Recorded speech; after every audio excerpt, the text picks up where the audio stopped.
宝可梦，宝可梦，宝可梦，宝可梦，宝可梦，宝可梦卡好。嗨，我是宝可梦。如果你喜欢今天的节目，也欢迎你先订阅我们的频道，然后也别忘了5星评价哦。今天的主题是宝可梦兑换里程心得分享，2025年的北海道之行，6张机票全部入手。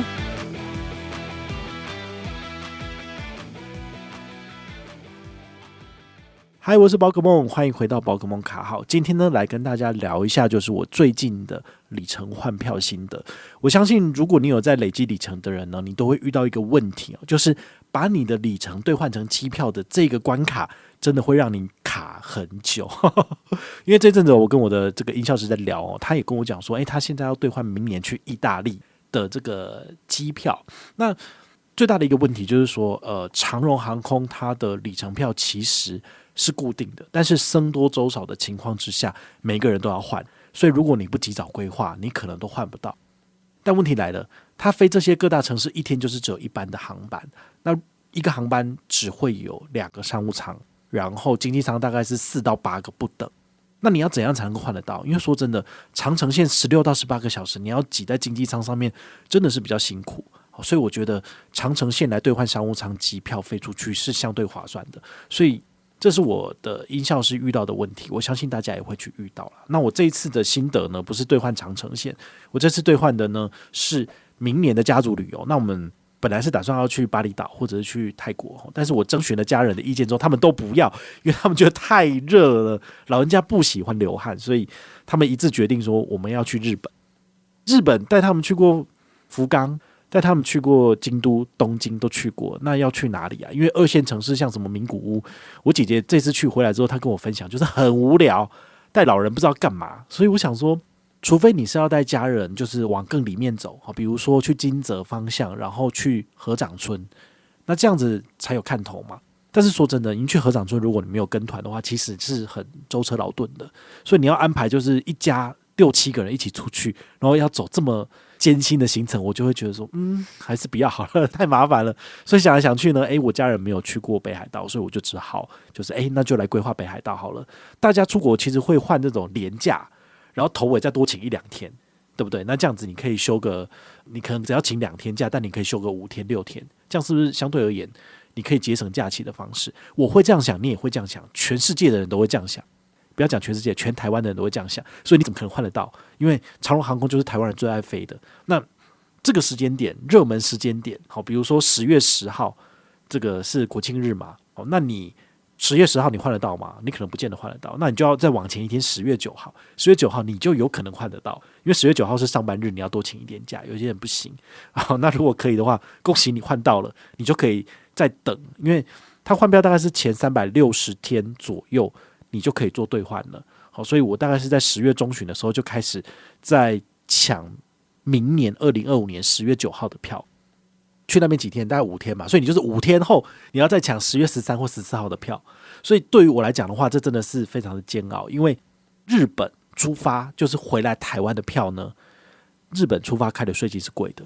但你要开的是来回票，因为你不可能长荣只去一段啊，那你回程怎么办呢？所以一定是长荣去长荣回嘛，这样子你的里程位置就是可以刚好这样换。但是如果你要换回程票，你是不是就是要等到回程票也开放你兑换了，才能够换去程再加回程？那压力就很大了，因为你有可能所有人都要换这个位置，你就换不到了。如果你要去热门的景点，你真的是换不到。我说真的，真的，大家有你想象中的那么爱出国，所以我真的也是这次有吓到，因为长荣的真的很不好换。那10月9号那天他一开放，我有打电话去问，那因为我换的是北海道，10月份真的是一个淡季，所以没有人换，所以我很轻松就可以换到2个商务舱给我父母搭。但换完之后，他也跟我讲说，你要不要换来回？因为从日本出发的税金会比较贵哦，你要不要换商务舱从台湾去？然后再从日本回来，就是一次换2张，你这样会比较便宜。可问题是那个时候就不能开啊，所以我就是要先把位置占住嘛，所以就算了。对，但是经济舱的部分我有稍微考虑一下。我问他说这台飞机有几个商务舱、几个经济舱的里程票？他说商务舱2个，经济舱有8个。哇，我听到我就觉得太开心了，就有8个位置那这样子我大概10之8九有几率拿得到，所以我就暂时不换经济舱。那我就等到5天后再一起换这个去程跟回程的来回票。那果然5天之后，我马上打电话进去，他说：“哦，这个去程的位置还有，那回程的部分呢也还有，你要换吗？”我说：“好，那就去回一起换，一次换我就换4个位置。”所以我这样我就解决了爸妈的商务舱跟小孩子的4个经济舱嘛。这样对我来讲，我就觉得我心里面的石口已经放下一半了。但是呢，问题来的就是因为我太晚处理了，所以10月13号从北海道回来的航班商务舱没有位置，只剩下1个而已。它就是2个，然后被换掉就没了嘛。那我怎么办呢？我真的是觉得很挣扎，就是我很希望能够让爸妈搭商务舱来回，对。但是我的爸妈他感觉起来好像也不是那么坚持说一定要搭，就是有搭很爽，没搭也不会怎样，反正都是儿子出，都免费，有差吗？但是你这个儿子的孝心，你就会觉得说，他们都已经那么老了，能够再出去也没几年了，那就让他们搭吧，比较好。反正我有里程嘛，对。但问题就是回程不能换，那怎么办？难道是说要把我爸妈丢在日本，让他们晚1天回来吗？我觉得这样真是超级不孝，而且他们一定不会回来，不知道怎么回来，那怎么办？那就只好硬着头皮再问长荣说：“那10月14号有票吗？”他就说：“宝可梦先生，10月14号商务舱跟经济舱都有票，你要换吗？”我说：“要，全部都转过来。”所以呢，我终于完成了一个壮举，就是2张商务舱、4张经济舱全部都换好了。但问题是我还有一个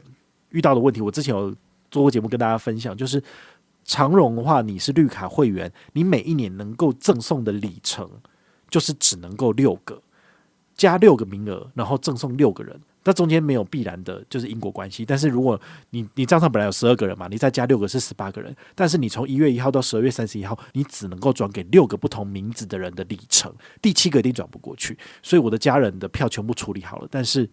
我弟弟的我就换不过去了，我把他加入我的里程兑换名单，但是他是第7个人，那这样真的很尴尬。所以最后我想到了一个解套的方式，就是我们全家人都已经换好这个飞机的机票了，那接下来呢，就是帮我弟弟买经济舱，然后我们家就是我跟我姐姐，然后还有我弟弟，我们3个人就是平均分摊这个来回票的钱，大概就2万多嘛，2万多你除以3，大概一个人再多出8000多，对，这就没有办法，因为你用里程的话，可能只要好像2000多就可以解决的事情，但是你现在真金白银买票就是要2万多，对，所以这是我这一次就是学到的教训，没有办法，因为长荣航空它毕竟还是有它自己的里程兑换的限制，所以尽管你有无穷无尽多的里程，或者是你要跟别人买里程来换，你都必须要遵守它的规则，所以你本身的里程如果要换给家人，记住你1年就是只有6个机会，你可以换给6个不同的人。如果你是大家庭，超过6个人以上的人，你其中有些人势必是要搭不同的航空公司，或者是要自己买票。这是我这次兑换的一个最大的心得啦。但我觉得也不错，因为以前都是换2台飞机，然后我姐姐那一家人她自己飞，然后我带我爸妈飞。但至少这一次就是全家人一起搭嘛。那全家人一起搭的话，我相信也是不同的乐趣啦，因为一起去一起回来这样子。但是时间上就延长一点，因为9号去14号回来是几天？6天5夜。对，就是6天5夜。那我在日本就要 booking 5个晚上的住宿。那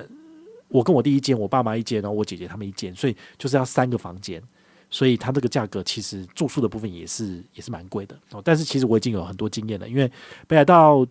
2年前去过一次，然后明年1月会去一次，然后接下来是带我爸妈去，所以我带父母去的地方基本上不会是不陌生熟悉的地方，我一定是去过1-2次，然后我自己知道怎么走了，我才会带他们去。那10月份有什么地方可以玩呢？其实我们之前有分享过北海道的旅游嘛，你其实还是可以去新野，虽然说它是淡季，然后它没有什么雪啊，没有什么有的没的可以玩，可能东西比较少，但它餐厅还是一样有的。然后它的住宿的费用应该会比较便宜，而且我自己住过新野一次嘛，我知道新野度假村它上面跟下面其实它的品质其实都很好，缺点就是下面的 tower 它就是只有4台电梯，所以要等。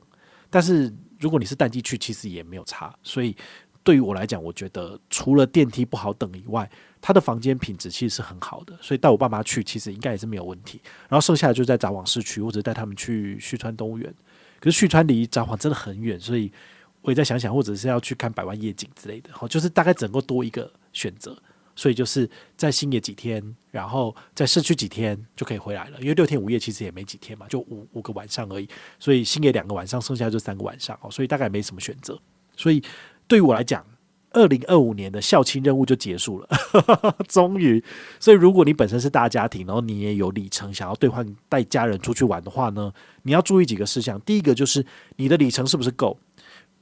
长荣的里程呢，如果你要换亚洲区的商务舱，一个大人来回票就是5万里，所以我这次准备的是10万里给我爸爸我妈妈，所以2个人加起来刚好是10万里，我就出去了。那经济舱的部分是3万5千里，3万5千里我们4个人，所以是多少？14万里，好，对不对？14万里再加上10万里，就是我这次出了24万里出去。哇，你想想看，24万里，如果你20元1里，你要刷到多少？刷到400多万，真的，这个没有想象中那么简单啊！所以这个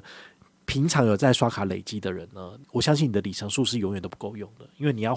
跨扬州的商务舱出去，可能一个人就15万里了。那2个人出去就30万里就出去了。那如果你要带就是一群家人在亚洲到处玩的话呢，也是10几20万里，就一直扣，所以扣到后来真的里程永远都不够用。所以我觉得这个是大家必须要去思考一件事情。但我觉得还是可以有一些替代的措施。就比如说我现在讲的第2个重点，就是如果你的里程不够，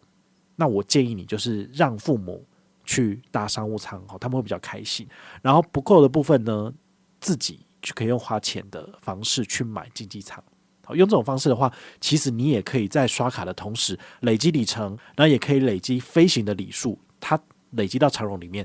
你也可以在下一次使用这样子。所以我觉得用这种方式，你也可以再多累积一点里程数，为你下一次的长程之旅或者下一次的梦幻之旅当做是一个 base， 然后慢慢的累积上去。我觉得这个也是不错的做法了。所以如果你近期有要兑换票，然后带家人出去玩的，这些资讯呢，都是你可以去参考的，这也是很珍贵的 database。那如果你有任何的问题或任何的想法，也欢迎你就是到粉丝页私讯我，或者是留言，或者是抖内都可以。我们有看到的话呢，都会在做节目跟大家回报哦。我是宝可梦，我们下回再见，拜拜。